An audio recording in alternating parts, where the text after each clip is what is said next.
All right, welcome everyone to the 2023 Cordwood Challenge wrap-up video. I'm Matt Keevil, and Kevin Kevich over at Kevin's Disobedience has hosted it the last couple of years, so thanks Kevin for doing that, and thank you for handing over the responsibility to me for emceeing this year's Cordwood Challenge. All right, so I hope you all will excuse me. I'm going to read off a script because I got a lot of stuff to get through. Okay, so first off, for those of you that aren't familiar with the challenge, basically the objective is to cut one full cord of wood to develop your axemanship skills and learn how to process a tree into firewood using just an axe. Saws are allowed only to back cut leaners to follow them against a lean, but everything else must be done with an axe. The challenge was started by Stephen Edholm at Skill Cult, and in 2017, so he started it initially for himself, and then in 2017 he opened it up and invited others to participate, and it's been going ever since. Participation is informal, so you just participate by posting your progress, and that's usually done on YouTube or on Facebook. So you can use like hashtag Axe Cordwood Challenge to make sure people find it. Now, if you don't have the time, opportunity, or access to enough timber to do a full cord, you can do half a cord or a rick, i.e. a face cord, 1/3 of a cord. Even one rick is a lot of wood. So one rick is, well, this is a rick. It's 4 feet high, 8 feet long. If you don't already have chopping experience, then one rick will be enough challenge probably, and you'll definitely learn a lot by doing that. So I encourage people to participate even if they're not sure that they can do the full cord. There's also optional mini challenges that include the one tree challenge, which is to fell and process a tree in a single day, and the big log challenge, which is to buck a log more than 50 centimeters in diameter in one continuous effort. So you can take breaks, but try and do it all in one day. Some other mini challenges that have been added include a hewing challenge, so to record the surface area of timber hewed into lumber, and another challenge is to do a field axe handle replacement. That's a tricky one. I've put together a playlist of past Cordwood Challenge videos that contain more information about the challenge and mini challenges. Right. Emmanuel Belanger, a new participant for 2024 and a purveyor of fine Italian axes in Canada, has suggested a Christmas tree mini challenge, which is straightforward. Use an axe to harvest a Christmas tree, something to think about for the holidays later on this year. Okay, on to the results. This is my second year participating in the challenge, and I already made a video covering my personal cordwood progress this year in more detail. I did chop another half cord since then, and I'm now at 3 full cords. For most of the challenge, I use one axe, an old unidentified Dayton sort of pattern, this one here, with my own handle on it. And for the last half cord, I used a whole bunch of different axes, and I've got a video about that, about using different axes for different kinds of work. Glenn Urquhart is a veteran timberman up in Alaska. He cut 2 full cords, and he was processing more when it got so cold the wood just wouldn't cooperate, and he finished it off with a chainsaw. So he chops down well below -30, but it got even colder than that. Lately, he's been getting temperatures solidly down below -40. It hasn't quite stopped him. So that's -40 Celsius. He also got a one tree challenge done. He's mostly chopping aspen, birch, and spruce using a selection of axes, mostly vintage Tassies in Michigan. And here's a Canadian-made BNT Michigan that I sent him. But he also has a nice old Ryland pattern axe. Anyway, lots of axes. I think he likes the heavy Tassies the best. Glenn is mostly posting on the Axe Cordwood Challenge Facebook group, but he's got a couple of YouTube videos, so I'll put a link to his channel. He's been having great success splitting wood right off the trunk. I believe he adapted this technique from Thibaut Montelier in France, who has a fantastic YouTube channel using traditional French tools and techniques. Glenn calls this method the buck split technique, so check that out. Joey Hamilton also cut 2 full cords. I don't know where he found a tamarack big enough for the big log challenge, but he did, and he bucked it in half, and he also did a big willow, basswood, and maple for an impressive 4 big log challenges completed. He's a fellow Canadian, also from Ontario. As you can see in these photos, Joey's got some nice vintage axes. Like Glenn, he is mostly posting to the Axe Cordwood Challenge Facebook group. So if you're interested in the challenge and you're on Facebook, make sure you keep up with it there. There's also a lot of posts related to axe work that don't necessarily fit into a particular Cordwood Challenge attempt. For example, Gustave Ramon, I'm not sure if I'm pronouncing that right, has posted about his timber framing work in France using traditional axes and other tools. Mr. Brian Tubears on YouTube returned for another season. I believe he's down in Tennessee. He definitely wins the award for most thorough documentation of his cordwood chopping, even counting his swings. For those of you that hasn't seen it, he has a great summary video covering many topics and imparting a lot of wisdom, and I encourage you all to check that out. if you haven't already seen it. He chopped a cord in half, and he counted towards the challenge, but he also had a nice row of axe cut wood that he chopped earlier, but not documented as part of the challenge. He was swinging some axes that busted big chips, and he gathered all the chips, which made a pretty substantial pile. So even if you don't go so far as Mr. Bryan and collecting all the chips, collecting the big ones means a lot less waste. So that's a good idea. He discusses that in his video. He also did the Big Log Challenge by bucking a huge rock maple, and again while processing a massive American beech that had barber chaired and was suspended way off the ground. It looked like a very hazardous situation. So check that out if you want to see how he handled that, and also to see the steel Universal Forestry axe put through its paces. So that's probably more chopping work done there than any one of those axes has ever done before. He also got to try out the new Casterman Timber Pilot axe, and he swung a few other cool axes too, like a Kelly Dandenong, Council Tool Jersey, and the old reliable Fiskars, the plastic handle axe we all know and love. Aaron from West Virginia did the challenge and posted about it on his YouTube channel, Random American. He did the classic version of the cordwood challenge where you get the full cord done in a couple months. Actually, he did his in 30 days, which is quite impressive. He used some really nice axes. He had a Liam Hoffman farm axe and a Liam Hoffman camp axe, as well as the la.Cognée cruiser.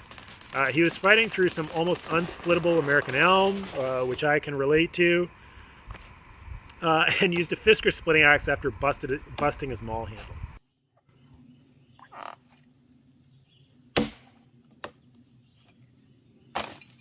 Mike Turgeon, sorry if I'm mispronouncing that, in Northern Ontario, Canada, is Mike the Machine on YouTube, and he did the One Tree Challenge twice with a couple jack pine using the 3.5 pound Agdor Montreal and the 2.25 pound Oxhead Iltis Canada. Not Canadian axes, but definitely classic axes in Canada. He's got a few other nice axes as well. The most recent info I have is that he had done 2/3 of a cord by June. I'm not sure how much he got chopped over the year, but Mike, if you're watching this, let us know in the comments. 3 UK choppers, Owen Jarvis, Ben Scott, and Simon Davies collaborated to chop a rick this year. These guys have a ton of chopping knowledge and great videos about axes and axemanship, but most of you know this already. If not, definitely check out their channels on YouTube. I'll link to those as well. Edd Gaiger, also in the UK, did some cordwood chopping and had a rick started, but I'm not sure how far he got. Ed, if you're watching, let us know in the comments. Kurt S. in Australia didn't have time to cut much cordwood this year. He has before, but this year he didn't have as much time. But he did do a very impressive big log challenge on a spotted gum tip up at the height of the Aussie summer, and almost got taken out by heat stroke in the process. He brought out his la.Cognée work axe, Plum Tasmanian Keech Timberman Tuatai camp axe. Kurt's chopping, it's always a joy, so check out that video, which also features a very handsome tree goanna.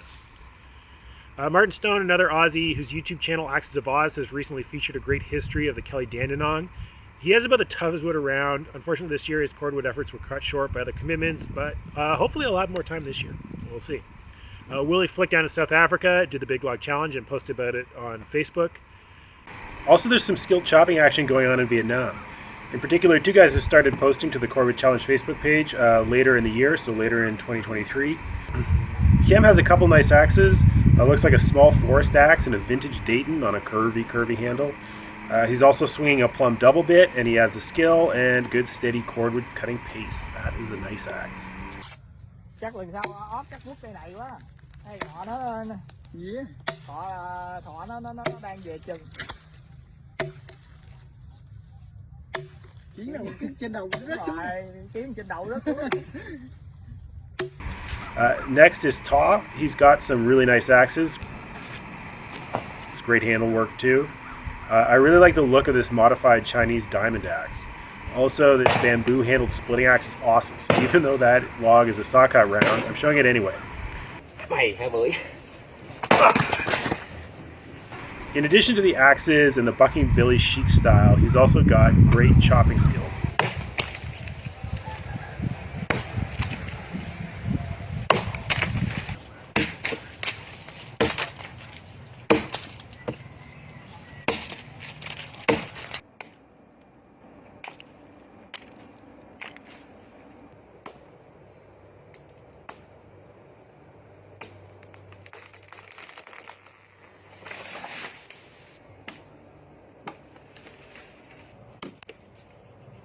However, he probably won't be elected Axe Cordwood Challenge Safety Ambassador anytime soon.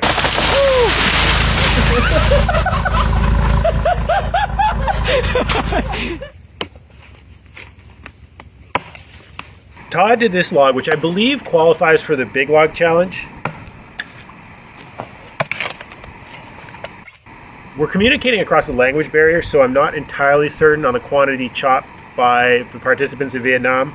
So hopefully we can clarify that for 2023, and hopefully they'll keep chopping in 2024. YouTube user Pennsylvanian started the challenge and cut a quarter of a cord before being stricken with tendinitis in his elbow. He didn't say exactly what sort, but I'm going to guess it's lateral epicondylitis, aka tennis elbow, which has afflicted a few choppers, including myself, Ben Scott, and Kevin Kevich, I think. For those of you that never experienced it, it can be quite annoying. It actually interferes with everyday activities, and it takes 6 months to 2 years to recover from, and it might keep bothering you after that too. Things that might help to avoid it are, number one, realize that if your elbows start bothering you, stop for the day. This is not something you want to tough out. It doesn't hurt that much, so it's not that hard to tough out, but you really pay the price later on. Other things that might help is to try to reduce the handle shock by using proper technique and thinning your axe handle properly, and don't try and take on too much too fast. So it's a good idea to remind ourselves about axe safety in general whenever we're thinking about the challenge, because falling trees are very dangerous and axes are dangerous, and tennis elbow is the least of the concerns. Fortunately, but a bit embarrassing for me, I'm the only one who had a significant safety event in 2023. I cut my shin open while I was felling a tree and the axe glanced. I deconstruct the accident in my personal cordwood summary video, so check that out for details if you want to know how to avoid doing what I did. I can say I was very lucky considering how bad axe injuries can be. I will link to the skill cult page introducing the challenge that does not beat around the bush when it comes to the wrists. Stephen at home posted a couple really gnarly photos there. So, warning about that. The only other injury I heard about was Willie Flick, who was putting a halberd away on a rack and bumped into the handle and ended up having to go to the hospital to get stitches. It's not directly cordwood related, but it does help show that you really can't let your guard down around a sharp axe at any time. I've put together an axe safety playlist that I will link here and in the description. The safety playlist includes videos geared towards cordwood chopping made by people like Stephen at home and Ben Scott. So chopping with an axe is inherently risky, and these videos are the best I've found to help manage the risk while still actually getting wood chopped, rather than trying to eliminate all risk entirely. All right, so that's the 2023 Cordwood Challenge participants. If I missed anyone or missed any wood that you cut, please let me know in the comments, and I'll pin a comment to the top that will have any updates. But as far as I can tell you, this year we chopped 10 3/4 cords of wood, which is quite an achievement. At least 5 people managed to hit the full cord or more, so that's great. More than half of that wood that was cut was done here in Ontario, Canada, which is pretty good. It's fitting that our national animal is the beaver. I can't wait to see how 2024 is going to go. A few participants from Brazil, Vietnam, Quebec, and BC and Canada and the UK have already started chopping, and I'm pretty excited to see what the new participants are going to bring. I think Vietnam is going to do well this year based on what I've seen already. So that's going to be awesome. So congratulations to all the participants of Axe Cordwood Challenge 2023, and good luck and stay safe to all the cordwood cutters looking to make their mark on 2024. Can't wait to see what you do.